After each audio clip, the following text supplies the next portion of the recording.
Society में जो चीज़ अभी हो रही है, that is frustrating for me as well, कि जो marriage culture in Pakistan specially, recently I had that experience के जो मैरिज कल्चर है उसमें हम सबसे पहले जो स्पेशली द अरेंज मैरिजेस, उसमें हम सबसे पहले कंसिडर करते हैं मॉनिटरली, हम देखते हैं रिलेशनशिप्स को, फिर फिज़िकली देखते हैं लड़का हो या लड़की हो।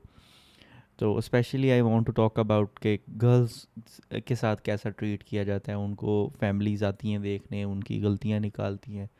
ऐसा भी देखा है मैंने कि उनके मुंह पर उनकी गलतियाँ निकालती हैं कि हाँ इसका कद छोटा है, इसका रंग सांवला है, इसकी ये चीज़ सही नहीं है, ये चीज़ सही नहीं है। तो the main point that I want to highlight in here is that this problem is way more serious. जितना हम इसको सोचते हैं ये उससे कहीं ज़्यादा सीरियस है। और इसका मैग्नीट्यूड इस चीज़ से नहीं लगा, हम पाकिस्तान में हम चीज़ों का मैग्नीट्यूड पता कैसे देखते हैं कि यार कितना डैमेज हुआ है, कितना चीज़ें हमें नज़र आती हैं जो कि डैमेज कर रही हैं, और जो यहाँ डैमेज हो रहा होता है उसका तो कोई अंदाज़ा लगाता ही नहीं है और उसको कोई कंसिडर ही नहीं करना चाहता।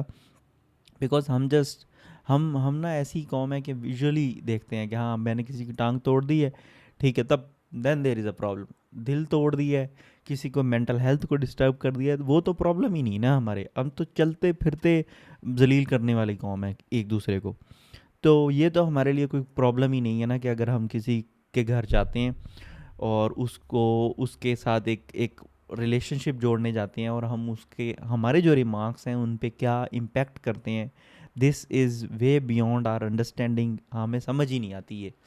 ठीक है, तो रूड है ना हम।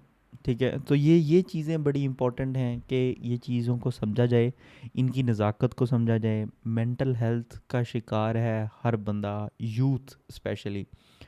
ठीक है, क्योंकि क्या क्या हो रहा है, पेरेंट्स उसको कहते हैं, बच्चा 18 साल का होता है, उसकी पढ़ाई की पीक है। ठीक है, एजुकेशनल फोकस है हमारा। हम कहते हैं 18 साल से 24 साल 25 साल तक अपना करियर बनाओ, जो बना लेते हैं वेल एंड गुड, जो नहीं बना पाते उनके लिए मज़ीद स्ट्रगल है। कुछ प्रोफेशन जैसे मेडिसिन है, मेडिसिन में you will not be able to be independent until you are 30 और 35, और there is no upper limit. ठीक है, जितने आप ज़्यादा एजेड होते जाते हो तब तक आप कुछ अच्छा कर पाते हो। ठीक है, situation is this right now in Pakistan, तो आप पे यही प्रेशर रहेगा। ठीक है, तो दिस इज़ नॉट राइट। ठीक है, आप 18 साल वाले बच्चे को ये कहते हो कि आप अपनी अर्निंग करो, फिर ये करो, फिर ये करो, फिर कमा के लाओ, फिर हम शादी करेंगे, पहले इंडिपेंडेंट हो जाओ। जब वो इन चीज़ों में पढ़ा जाता है, फॉर एग्जांपल लड़की है तो वो 26-30 साल की होगी, तो अब उस पर प्रेशर है, हम बहुत परेशान हैं तेरी वजह से। ठीक है, तेरी शादी नहीं हो रही, भाई कैसे हो? ठीक है ना, तुमने उसको अपने काबिल बनाया, ना तुमने उसको कहा कि अर्निंग, यार earning money and education is a different art totally. ठीक है, वो पढ़ेगी, एमबीबीएस करेगी या कोई डिग्री करेगी, फिर उसके बाद फील्ड में आएगी, फिर उसको पैसा कमाना आएगा। ठीक है, तो हम डायरेक्टली क्यों इन्फ्लुएंस नहीं करते हैं बच्चों को? When they are 18, go take your own decision, आप पैसे कमाने शुरू करो, आप अपनी लाइवलीहुड खुद अर्न करना शुरू करो। ठीक है, तब आपको समझ आएगी। फिर जो एजुकेशन में जिसका इंटरेस्ट नहीं है, बच्चे का मोटिवेशन नहीं मिलती, उसको मिलेगी, उसे रियलाइजेशन होगी कि मैं पढ़ूंगा, मेरे उसे सब पता, उसे मनी मैटर सब समझ आ जाएगा जो आप दिन रात समझते हो खुद। ठीक है, तो उसको इंडिपेंडेंट होने दो। अगर उसका कोई सीन है किसी के साथ तो लेट देम गेट मैरिड यार। ठीक है, what the worst thing can happen, इससे बुरा नहीं होगा कोई। क्योंकि at the age of 18, I think, I believe कि हर बंदे की एक पीक होती है। ठीक है, फॉर एग्जांपल गर्ल है, लड़की है, तो उस वो अपनी यूथ में है, ठीक है, लड़का भी है। तो एट एज एज प्रोग्रेस आपकी obesity comes in and you become slow, you become less attractive as compare to your youth. ठीक है, तो आपने जब बेस्ट बेस्ट उसके लिए टाइम था उन चीज़ों को करने का, तब तो आपने करने नहीं दिया। क्यों नहीं करने दिया? हाँ जी, फाइनेंशियली आप कैसे जियोगे भाई? रिस्क देने वाला अल्लाह ताला है, आप कौन हो?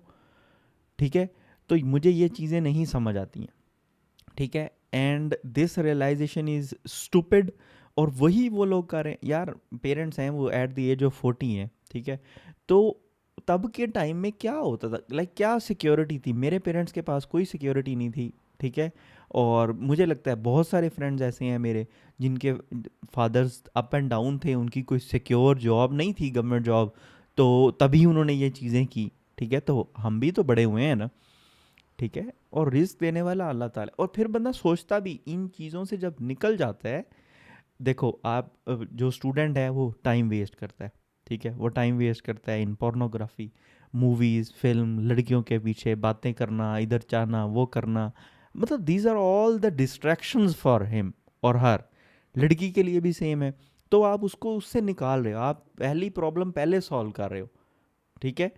तो it's like it's weird thinking कि एक बंदे की एक प्रॉब्लम ये है एट द एज ऑफ 18 कि उसकी सेक्सुअल लाइफ एक्टिव हो, उसकी मैरिटल लाइफ एक्टिव हो, आप उसको एक और रास्ता दिखा रहे हो कि हाँ तू वो मतलब जा 10 साल की पढ़ाई कर, फिर तू अर्निंग कर, फिर तुझे ये देंगे भाई, वाई?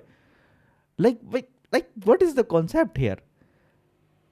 ठीक है। So these things need to be changed immediately, otherwise इनके जो डेवस्टेटिंग इफेक्ट्स हैं वो हमसे संभाले ही नहीं जाएंगे, ठीक है। हर घर में ये प्रॉब्लम है, हर किसी की बेटी के सीन है, हर किसी के लड़के के सीन है।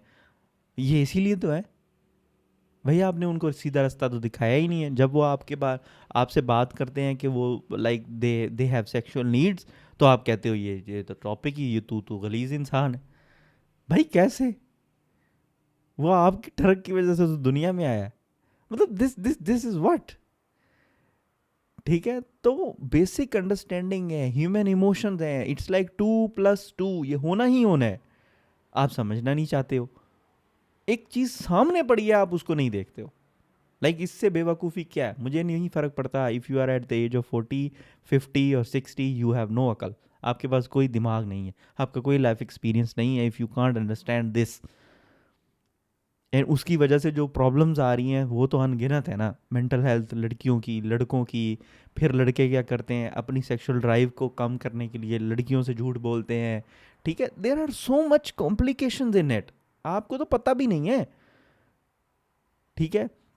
लड़की का सीन चल रहा है, उसको उसको आपने शादी पे प्रेशराइज किया है, वो किसी और लड़के के पास जा रही है, बात कर रही है, और लड़का कुछ और चाहता है, ठीक है। उससे फिजिकल नीड चाहता है, पूरी करता है, आगे निकल जाता है। लड़की को प्रेशर है कि वो शादी करे अपनी, उसने सेटल होना है, कोई लड़का डायरेक्टली मिल जाए उसको, क्योंकि अरेंज मैरिजेस तो बुलशिट हैं। So these are the things that need to be addressed immediately.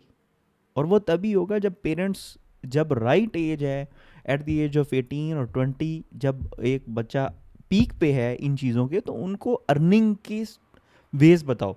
बेशक 30,000 की अर्निंग हो, 40,000 की अर्निंग हो, उनके पास एक छोटी सी स्किल हो जिस पे वो करें। उसके बाद उन्होंने बेशक वो साथ एडमिशन लें, वो सॉफ्टवेयर इंजीनियर बने, वो प्रोग्रामर बने, वो इंजीनियर बने, वो डॉक्टर बने, वो कुछ भी बने, ठीक है। पहले फिर उनको नीड भी फील होगी कि हमने कुछ और बनना है, ये एनफ नहीं है हमारे लिए, हमारे बच्चों के लिए। So this is the system. पहले ये तो वही बात है ना, पहले नीड क्रिएट हो तो वो पढ़ेंगे, वो पैसा कमाना सोचेंगे। उनको नीड ही नहीं है एट द एज ऑफ 18 और 20। आप कह रहे हो कि फैमिली स्टार्ट ही नहीं करनी, आप कहते हो कि आपके ऊपर रिस्पॉन्सिबिलिटी कोई आए ना, हम लेंगे। फिर आप 30 साल के बाद उसको कह दोगे आप करो, आप रिस्पॉन्सिबिलिटी लो। ऐसा तो नहीं होगा ना। ये चीज़ें अंडरस्टैंड करने की ज़रूरत है, स्पेशली पेरेंट्स को। Thank you.